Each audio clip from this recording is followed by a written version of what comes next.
Alright. Hello everybody and welcome back to another episode of Rate My StarCraft, where I look at average Joe's average, fantastic, spectacular, and disappointing performances, and I rate them, and I kind of just observe what happens out there in the ladder of the non-pro gamers and the non-grand masters. Now this replay was sent in to me from none other than this player in the top right, from Clan Crust, K-Rust, K-Rust Discharge. I'm not sure what that means to say. Let me read their email. And it looks like their human name on their email is Krusty Discharge. Jesus. Krusty Discharge. It's Crust. Yeah. Okay, great. All right, let's get on. Krusty the Clown, as we're going to refer to you for the rest of this, as we have in the past. I think it was ICYFAR I cast Krusty in before. I remember this name, mate. I remember this name. And you know what? Krusty the Clown has said, "Scout all you want. You'll never see it coming.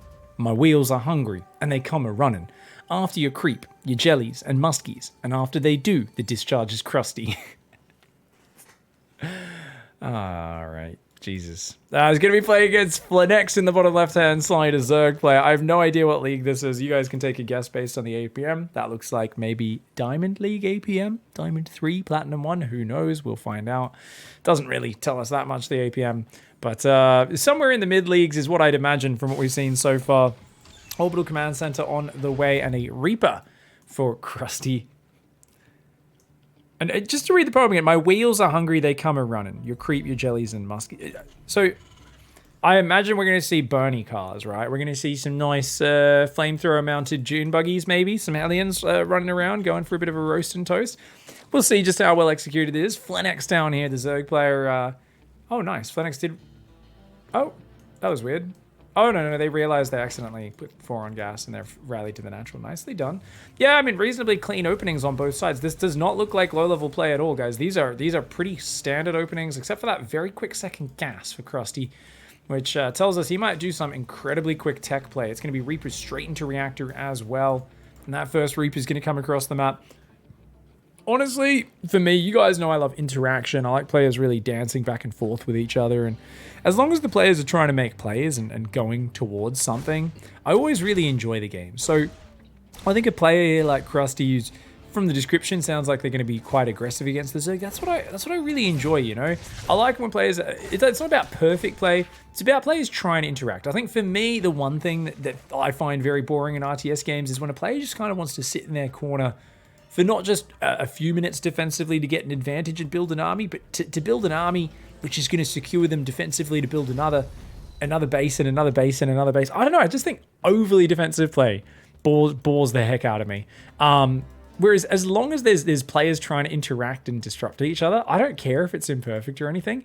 I'm always like impressed by because you can kind of see what the goals are, you know, when they're trying to set up for one attack to the next and that sort of stuff. So I'm really curious to see what Krusty can kind of stitch together. So far, this Zerg actually, it's really solid fundamentals. Scouts the command center, pulls back to the pillar, has an Overlord to see like quite a bit of when Hellions come out.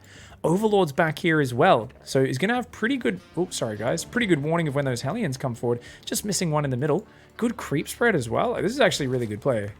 It's a very solid opening. Now, obviously, once the interactions start, that's where you sometimes see things fragment and fall apart. But look at this, like, Ling Scouts are out. Even ones on the right to see, like, if drops or air units fly out. This is really clean openings. Okay, this is actually, yeah, this is pretty good StarCraft. I'm pretty sure this is Diamond 2 or something like that, guys. This looks quite clean. That being said, once the interaction starts, remember, we see players look so good sometimes, and the moment there's a spanner in the works and you've got to react, that's where we get to see the malleability, the true flexibility of a StarCraft player, right? Just how well can you adapt to a bit of an unexpected situation? Because anybody, I think, can execute a build pretty well in StarCraft in a situation where you don't have to react to anything. The moment you've got to start making on-the-fly calculations and adapting down different branches and things like that, that's where it can get kind of tough. Now, that's a pretty quick lair there. And Evo, double Evo Bane Nest lair all down very quickly for Flenex. So Flenex wants to get up that tech path. It's already got a pretty healthy work account, but so greedy. Only 5 queens, 6th queen pops out, and only a few Zerglings on the map. I think this is because the Hellions have not moved out. So I think Flenex is kind of under the impression they're playing like a game against a very passive Terran. That's about to change. Krusty's flying out. Engine screaming, says the Banshee pilot, though she is getting left behind by a couple of June buggies, so I've got to doubt the actual amount those engines are screaming. If they are, it sounds more like they're groaning than anything else. The Queens are going to come over to the front and try to defend this. That's an exposed mineral line. The Queen's not quite getting in position. Yeah, there we go. They're going to shovel to the right. Shovel to the right? Shuffle. Shuffle, I think, is the word I was looking for. I mean, shovel to the right? Like, yeah, you never dance the shovel. It's where you pretend you're shoveling as you shimmy over to the side. I'm like, I don't know what you're saying right now, pig. My own brain thought process is often a conundrum. Queens, though, still there. There's 8 Zerglings out, 18 more on the way. Guys, Flenix is in a pretty damn good position. Can start the upgrades when they want to. Bane speed. There's a Raven on the way. Oh, and it's going to be mech. And we've got already Magfield and a Cyclone starting. And it's going to be Cyclone Hellion Battle Mech. Oh, one of my favorite styles. You add the Raven to help clear up the creep as well. That can be pretty sick. Banshees in the mix. I mean, I actually think never stop building Banshees in this style as well. Just keep adding them. Banshees do so much damage. I've been loving Gumiho's mech lately. Quick third command center and just so much mech. And you know what? Krusty the Clown ain't really clowning so far. This is just like light pressure, solid macro. I say as the 85 supply block has not been noticed yet. Oh no, Krusty, you've already been supply blocked for a little bit. Oh, this is the worst. It's when you don't realize when you're supply blocked and then you go for a fight, which means you're even more distracted.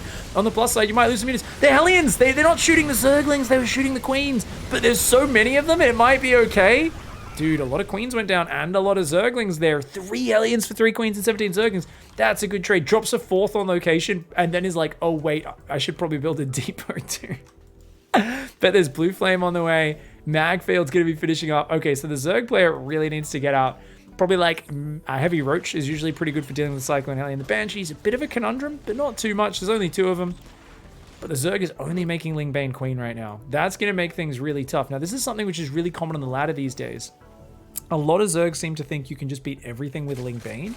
And that works pretty well if the Terran skips on their Hellion or Widowmine production. In this case, though, it's been pretty consistent Hellion production. So, especially if they morph into Hellbats and spread out, Lingbane's going to be really inefficient against that.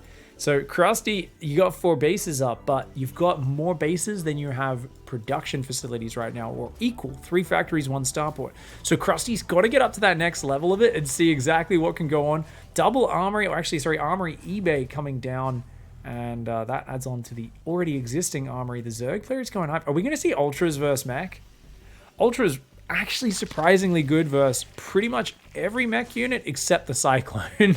Cyclones can lock on, and of course, a Cyclone with Magfield does 800 damage over 14 seconds. So basically, one Cyclone can lock onto an Ultra, run backwards, not take a single hit from the Ultra, and within 10 seconds, it's going to kill that Ultralisk, which is absolutely massive. The other thing is this army is very fragile. There's no tanks in here, and if you don't have that unit spread out and morphed into Hellbats, the tankier unit with the cone of splash rather than the line, you can get surrounded by Lingbane. Like, Lingbane crushes this army if it can surround it, and probably doesn't know he's up against Mass Lingbane yet. Krusty's coming forward. He's got 2 Ravens in the mix, providing detection. See some aliens there. Oh, good Banelings! But the rest of the Lingbane's very, very clumped up, so those units definitely need to kind of get the wrap around, get the reach around on that army if he wants to pull that off. Up to 5 factories now is Krusty, building a pretty damn good mech army. And Lingbane just... Is this just Mass Lingbane? Ultra Cavern 2-2. There's not enough gas. Oh no, Flenix hasn't put on gases. Wait. Flenix is on almost pure minerals.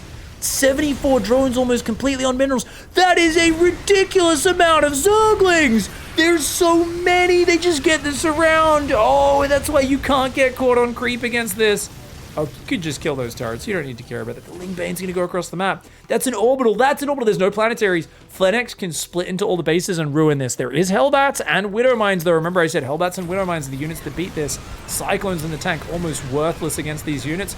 But those Hellbats, ooh. Oh my god, the Lingbane. And look at that, the Baneling's getting caught by the Banshees. Oh, Krusty here, after taking a horrendous fight on the other side of the map, brings it back with a great second round of units. The Banshees pushing this back. And the thing is, these bases are so exposed. Krusty could get killed by run-bys at just about any moment.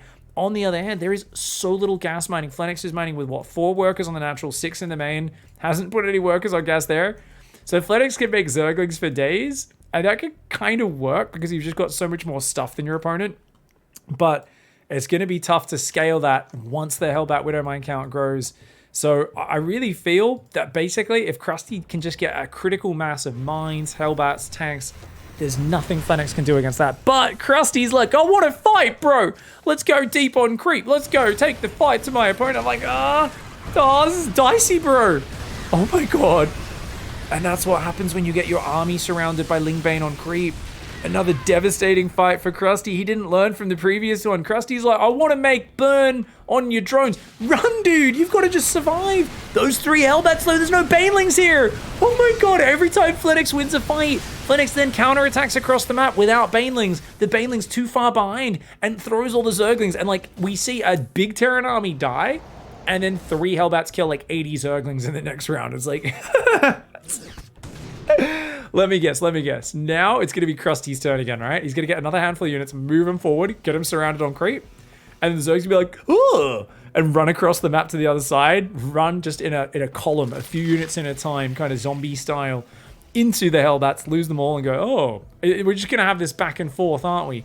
Where the Zerg, I think, has the better economy, 87 workers on 4 base versus 65, but the Zerg is not continuing to expand, and even though they're getting upgrades, they're only making Lingbane Ultra. I mean, they're adding a Spire? So they could add some Corruptors to kill the Banshees. Definitely don't want to build Mutas. If they build Mutas into Thors and Widowmines, oh, that's going to be an absolute circus. Please, please, please do that, just so we can laugh. This is going to be legendary if that happens. Krusty, of course, going for a very safe expansion pattern, as you guys can tell, where he just throws orbital command centers out, builds on location, and is very lucky that the Zerg has not got any spotters out there. Because you can tell Flenix here builds a big economy and then likes to grab the ball of units and smush them into the opponent. So for those who are wondering, if you ever watch videos on YouTube, people doing like wood carvings and like maybe they're like they're making like a nice coffee table or something, and they're like grinding down the wood and they're polishing it and they're putting like the glaze on it and all that stuff. And you're like, this person is a real master of their craft. You get that sort of sense, right? For Flenix, I feel a little bit more like the way the army's being used. It's a little bit more like when you watch a child just kind of smashing Play-Doh on a table and just, you know, they've got I always say the analogy, but you know, you've got the little toy where it's just like the frame with like the square shape and the triangle shape, and you're meant to match up the pieces and fit them in the shape. But you know, I do get the feeling Flenix is like, oh, just make Lingbane Ultras. And I'm like, oh, cool. Like, do you make other units in some situations? Flenix is like, sometimes I eat crayons. And I'm like, oh, I don't know, man. That's a lot of Hellbats, but there's not much to counter the Ultras. Flenix, once again, the Lings! Why are the Lings so far ahead of the Banelings? Oh my god! And then the Banelings get the best hits of all time! Oh my god! That was literally the worst fight from both of them that I've ever seen. Flenix threw all the Zerglings in, every single one ran into the Hellbats and died. And then the Banelings came in and the Hellbats didn't split at all and all died. So basically, the Lings want to come in afterwards and kill all the Thors and those other units after the Banelings kill the Hellbats. And also, their Hellbats versus the Banelings want to spread out. But look, once again, round 2 of Hellbat Widowmine. Oh my lord, so many units going down. Is this StarCraft? This is amazing. There's one Corruptor that's trying to deal with these air armies, but he just can't do it. So the Ultras are smashing the ground army. And I really think Flenix could go across the map and just win the game with those Ultras. The Corruptors will eventually clean their stuff up. And yeah, losing a base sucks. Flenix still has 82 workers. Oh, but the Cyclones. Remember what I said about the Cyclones? They are just way too fast for the Ultras. But Flenix, Discharge. Okay, there we go. He did manual lock-ons. They'll naturally only lock on 1 Cyclone per Ultra, because that's normally an efficient way of using their ability on anything that isn't a 500 hit point space cow. But against these guys, I feel like, yeah, you want to be manually locking them on. The Banelings, or the Zerglings, sorry, get destroyed by the Hellbats. The Cyclones need to turn tail and run, though. Run, Cyclones. Oh my god. Ultras get defended again.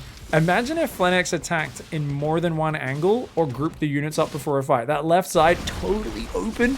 But the Corruptors, oh, the Corruptors turn around. But no Overseers with them right now. Overlord speed's on the way. That'll allow them to keep up. Flenix did take this top left base. That's not bad. There's a lot of Widowmines, though. Widowmine Cyclone destroys Corruptors, and Flenix is on 15. That's way too many Corruptors. Oh, no, not like this, Flenix. But wait, the Widowmines get dragged on top, And both armies get wiped by the Widow Mines. But I mean, that might even be worth it for the Corruptors. I was like, don't run into into Cyclone Widow Mine with your Corruptors. Phoenix dives into it. And the Widow Mines maybe did even more friendly fire than they did to the Corruptors. Oh my god. This truly is players taking the worst possible fight. So that was like Flenex jumped on the sword of the opponent, killed himself, but also crushed his opponent to death with his corpse. And that's what so many of these fights have been. Like, we're actually seeing the worst possible fights repeatedly from both players. It is amazing. And they keep doing it as well. They're not learning. I think that's what I'm most impressed with. Krusty is so committed to bringing the circus to StarCraft. He's like, my name's Krusty the Clown, and I bring the circus. Oh my god, the Widow Mines killed the tank there, but they killed like 60 Zerglings before that. So many SCVs going down. Lift the command center. Oh my god, that command center lifts, but both mineral lines died. Oh no, Krusty was able to reproduce so well up till now, but not anymore. And look at that, Flenex moving workers over there on the left side of the map, retaking the right, is building a Mutalisk, which is definitely not a good idea. Oh, the Lings are gonna go in. If they kill one more mineral line, that's game. Oh, Krusty tried to fight so well this game, and he did pretty damn good, I gotta say. I was pretty impressed with it, but like all good things, they do end with a drunk psychopath urinating on your doorstep. That's, yes, why you don't give bad performance reviews to those FedEx guys. They will take a pee on your doorstep next time they're delivering a package. Oh my god. Oh my god. Oh, this game. Most of the Widow Mines are fired though. Uh-oh. But the Zerglings run in ahead again. Dude, where are the Banelings to clear all these units out? Just 3 Banelings in the middle kills every Widow Mine. 5 Banelings in the middle of that army kills everything. Flenex has stopped making Banelings though. And the Zerglings are always running in ahead of the army, which is great to drag tank fire. There's no tanks, you Banelings. Why are there no Banelings being made? Banelings hard counter this army so badly. I'm not saying go mass Banelings, just any number of Banelings mixed in. The Ultras are gonna cleanse it though, right? The Cyclones are doing so much damage. No way Krusty wins this. No! Mass Widow Mine held that Cyclone. It's all counted by Banelings. It's all the Corruptors and Overseers. He's dragging Widow Mines over the army again. Instant rewind, guys. Watch the last bit of that fight one more time. Let's watch that fight one more time. Look, he's consciously trying to drag Widow Mines with the Corruptor Overseer, and Flenex keeps doing it as well. Look, starts doing it with the Mass Overseer as this fight kind of calms down. Look at this. Look at the way Flenex tries to drag Widow Mines over the army, and the friendly fire is real, dude. Ah, he just missed the center of the Hellbats there. He could have dragged that a bit further south. He gets the last flying unit, but there's only Zerglings coming out to Hellbats. Oh my god. Flenex is like, why won't the triangle fit in the square? And I'm like, you know they're called a triangle and a square? You're like, yeah. I'm like, well, don't you know the triangle goes in the triangle and the square goes in the square? Flenex is like, Zerglings beat everything. And I'm like, I think we just found out they don't, mate. Hellbats and Widow Mines. Pretty good. Great adjustment from Discharge to do that. What was this poem, Akram? Scout all you want, you never see it coming. My wheels are hungry and they come a running. After your creep, you jellies and musties. And after they do, the discharge is crusty. Yeah. I don't honestly think Flenex scouted that much anyway or cared. Flenex clearly just wanted to win against everything with Massling Bane, which is kind of hilarious. This is kind of ridiculous. Wait, how long does this replay go? Are you staying in here? Krusty stays in this game for 4 more minutes for some reason. Okay, I thought this was a longer game than it actually was. I rate this game as a little bit crusty on the outside, but when you get through, it's kind of like if you've left something in the fridge too long, it's kind of bad on the outside, like a fruit has like a black spot or a bit of mold. But I think if you just cut off that crusty outer exterior, there really is some juicy goodness in here, and that crusty discharge did actually counter the opponent's composition with the Hellbat Zergling, the Hellbat Widow Mine against the Zergling. That I actually give 10 out of 10 for legit high-level play. I think both players had great macro. What was hilarious, though, is how open their bases were to harassment and how little both players harassed, right? Krusty's attacks were always, I'm going to run on creep, get my army surrounded. And I think both players really were quite good at defending this game, right? We saw 10 out of 10 defense because how many times did Krusty defend a counterattack with a handful of units so efficiently? But on the other hand, he'd attack really poorly until this final attack. It was atrocious. So 10 out of 10 defense, 2 out of 10 offense for both players. I absolutely am impressed though, because this is often what creates the funnest games. We see this even in pro matches where it's like, hey, I'm going to attack you and throw my lead. And the other guy's like, okay, now I'm ahead. I'll attack you and throw my lead. And this was that dialed up a notch. So thank you very much for this replay, Krusty Discharge. I'm pretty damn impressed. I hope to see more of your games in future. And guys, let us know what league you think this game was. I think some great macros, some pretty good plays, some good ideas. I'm guessing Diamond 1, actually, in this game at the end of it. You guys let me know what you think, and I'll catch you guys next time. Thanks for watching. Goodbye and good night.